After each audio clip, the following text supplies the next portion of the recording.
করতে পারি। তো এটাই আমাদের আসলে ঐক্যবদ্ধতা। এখন আসলে কি করার চিন্তা ভাবনা আছে? এই মুহূর্তে যেহেতু আমি মিস ইউনিভার্স টাইটেল হোল্ডার, তো অবশ্যই আমি আমার দেশের মানুষের জন্য কাজ করতে চাই, যেটা আমার নিজের চ্যারিটি আছে, রাইজিং স্টার চ্যারিটি, যেটা আমি 2016 থেকে কাজ করছি, যেটার আন্ডারে, এবং আমি অনেক মানুষকে হেল্প করেছি। এবং I will continue my work, I will continue my journey. আর এর বাইরেও আমি ব্যক্তি মিথিলা আমার একটা ক্যারিয়ার আছে, যেটা আমি অ্যাক্টিংটাকে ক্যারি করতে চাই। সো হোপফুলি আমি অ্যাক্টিংটা ক্যারি করব। বাংলাদেশে নামার পরেই যে দর্শকের উচ্ছ্বাস এই বিষয়টা আসলে দেখে কেমন লাগছে, অনুভূতিটা কেমন? আমার কাছে আসলে কখনো এত অনুভূতি হয় নাই। আমার অলমোস্ট কান্না চলে আসতেছে, মানে সবাই যে আমাকে এত ভালোবাসবে এবং সবাই যে আমাকে এইভাবে আমার উপর বিশ্বাস করবে, আমি এটা কখনো কল্পনাই করিনি।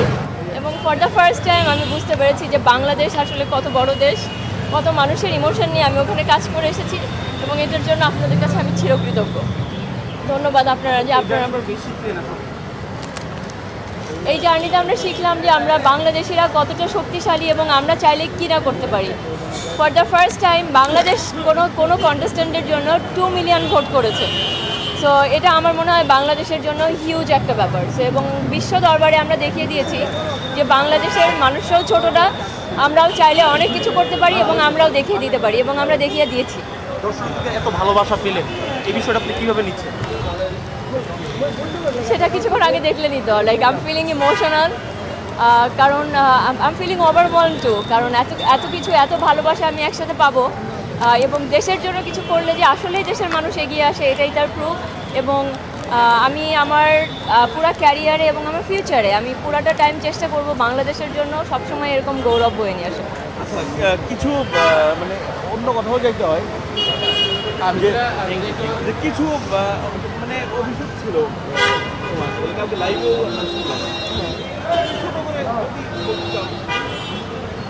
অভিযোগ আসলে না, যেহেতু আমরা বাংলাদেশি, আমাদেরকে আসলে অনেক কিছু নিয়ে অনেক কাজ করতে হবে,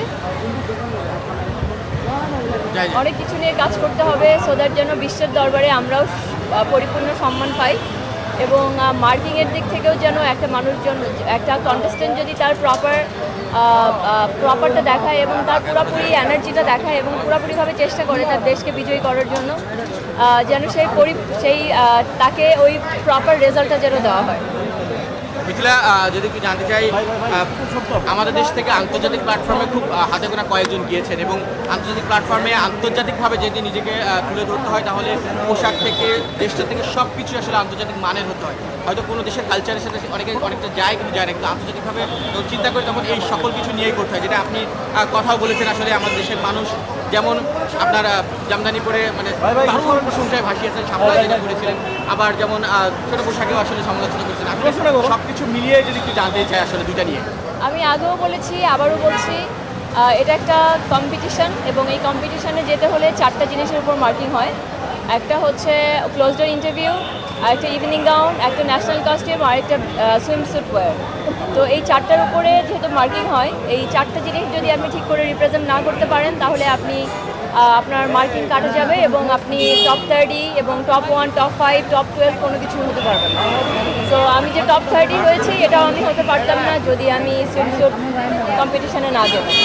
সো এবং আমার কাছে মনে হয় যেহেতু এতগুলি দেশের কন্টেস্ট্যান্ট এখানে আসছে, এবং I am not the first person যে বিকিনি পরেছে বাংলাদেশে অনেকেই পরেছে, আমি আগেও পরেছি। সো এই কম্পিটিশনে গিয়ে আমি কোনো দিক থেকে কম দেখাতে চাই না, এবং কোনো দিক থেকে আমি বাংলাদেশকে ছোট করতে চাইনি, এবং কোনো দিক থেকে আমি ওই জায়গাটা খালি রাখতে চাইনি যেখান থেকে আমাদের সম্ভাবনা কমে যায় জেতার। সো সেই জন্য আমার যেটা করার প্রয়োজন হয়েছে ওই কম্পিটিশনে গিয়ে আমি সম্পূর্ণটা করেছি। আর আমার কাছে মনে হয় একজন কন্টেস্ট্যান্ট ওখানে যাওয়ার পরে যদি সে বলে আমি এটা করবো না, তাহলে সে বাকি কন্টেস্ট্যান্টদের উপর ডিসক্রিমিনেশন করছে। সে ওখানেই দেখাচ্ছে যে আমি জাজমেন্টাল, এবং ওরা পড়ছে আমি পড়ি না, আম সুপিরিয়র। সো এটা আমি করতে পারি না। এটা ওরা মুখে বলবে না যে তুমি পড়তেছো না, তুমি সেটার জন্য সুপিরিয়র বা তুমি সেটার জন্য ভালো না, বাট ওরা আপনাকে জাজমেন্ট করে ফেলবে যে আপনি তুমি ব্যক্তিগত মানুষ হিসাবে কেমন। সো একজন প্রতিযোগী হিসেবে আমরা জানি তানজিয়া যেমন মিথিলা তার নিজের জায়গা থেকে নিজের চেষ্টায় আসলে এই জায়গায় আসলে পৌঁছেছে। প্ল্যাটফর্মিক দিক থেকে মানে অন্যান্য দেশে যে সুযোগ সুবিধা বা ভিউজ সাপোর্টটা আসে সেই সাপোর্ট বা সেই জায়গাটা আমাদের দেশে অন্তত নেই। তো এই যে আন্তর্জাতিক পর্যায় থেকে ঘুরে আসার পর মিথিলা পরবর্তী প্রজন্মে বা পরবর্তীতে যারা এই ধরনের প্রতিযোগিতায় অংশগ্রহণ করবে তাদের জন্য আসলে মেন্টর হিসেবে কাজ করবে কিনা এবং তাদের জন্য কী কী রাখবে বা বিশেষ যদি ভূমিকা রাখতেই চাইবো কী আসলে মিথিলা। এটা আমি যখন মিস ইউনিভার্স কম্পিটিশনে ছিলাম আমি তখনই নিজের কাছে নিজের প্রমিস করেছি যে এর পরবর্তীতে যত কন্টেস্টেন্ট যাবে আমি প্রত্যেকটা কন্টেস্টেন্টকে হেল্প করবো, বিকজ আমি এক্সপিরিয়েন্স এবং আমি ওখানে দেখে এসেছি এবং আমি অনেক কিছু শিখেও এসেছি। তো সেই জায়গা থেকে যে কোনো কন্টেস্টেন্ট গেলে তার অনেক হেল্পের প্রয়োজন এবং একজন এক্সপিরিয়েন্স মানুষের সাহায্য প্রয়োজন, আদারওয়াইজ একটা দেশকে সে জয়ী করতে পারবে না। এবং এটা আমার দায়িত্ব as a miss universe Bangladesh যে কন্টেস্টেন্ট যাবে তাকে হেল্প করা এবং আমি সবসময় হেল্প করবো যেই যাক না কেন। বাংলাদেশ আসলে জিতে না গিয়েও জিতে গেছে, সেটা কি? বাংলাদেশ জিতে না গিয়েও জিতে গিয়েছে। আমার কাছে মনে হয় টপ 30-তে যে কজন গিয়েছে প্রত্যেকটা পার্টিসিপেট তাদের কোয়ালিটি আছে ফিনালেতে যাওয়ার এবং মিস ইউনিভার্স টাইটেলটা ক্যারি করার। কারণ আমি ওখানে ছিলাম, আমি সবাইকে দেখেছি এবং প্রত্যেকের কোয়ালিটি দেখেছি।